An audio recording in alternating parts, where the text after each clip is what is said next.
Once you've joined together a row of 4 squares using mattress stitch, you're going to need to join the rows together. You can't use mattress stitch because you're joining the tops and bottoms of stitches together, as you can see here, and not the sides of stitches. So we need a different technique.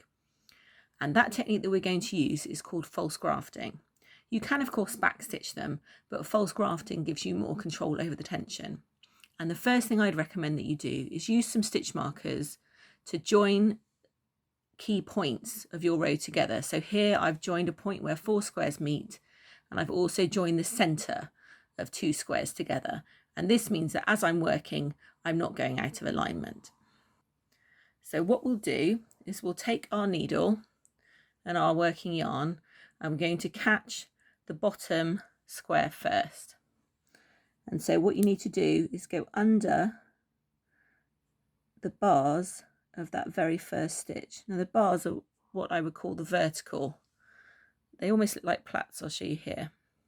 So I'm putting my needle underneath those 2 vertical bars, and I'm going to do the same on the bottom edge of the square above it, the pink square.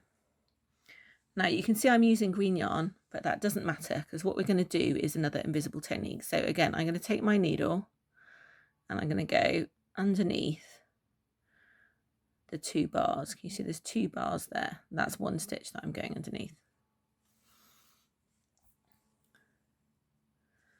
And then, rather like with mattress stitch, I'm not tightening up the yarn between them, and I'm also not fastening off the end. And so I'm just going to keep doing that, working along the top. Now, the key thing here is not to accidentally go under half a stitch.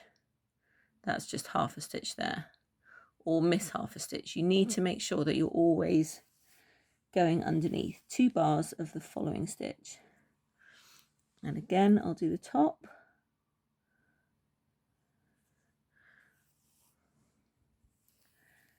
And I'm going to keep going like that until I've done about 6 stitches. So I've done my 6 stitches, and now I'm going to use the same lacing technique that I used on the mattress stitch to join these 2 sets of stitches together. So just like before, I've made sure that I've ended at the opposite corner to where I started. And again, I'm going to pull gently. And as if by magic, all of those joins that I've just made have disappeared.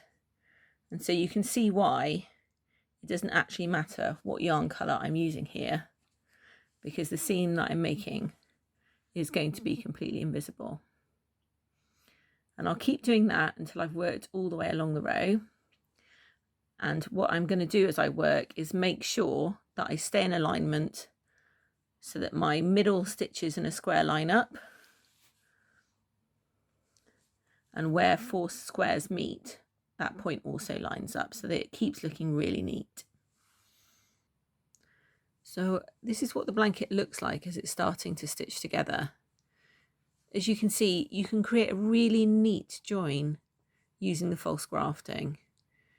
And as long as you just pull the stitches evenly when you close this bit of lacing, then there's no reason why you can't match the tension that you've achieved in the stitches themselves, and also you can keep everything really even with the mattress stitch as well, so you get a really clean finish. This is what the lacing looks like on this blue and white section when I pull it. So I'll take the yarn in my left hand. Ooh, I gave it a little tug already. As I pull, the stitches disappear into the fabric, and as long as you don't pull really hard, you should be able to keep the tension nice and even. You can see it makes a really clean line as a seam, and that combined with the mattress stitch gives a really professional finish. And I'm still, as I work, keeping my markers at the middle of the squares and also at all the corners, just to make sure that I don't go out of alignment.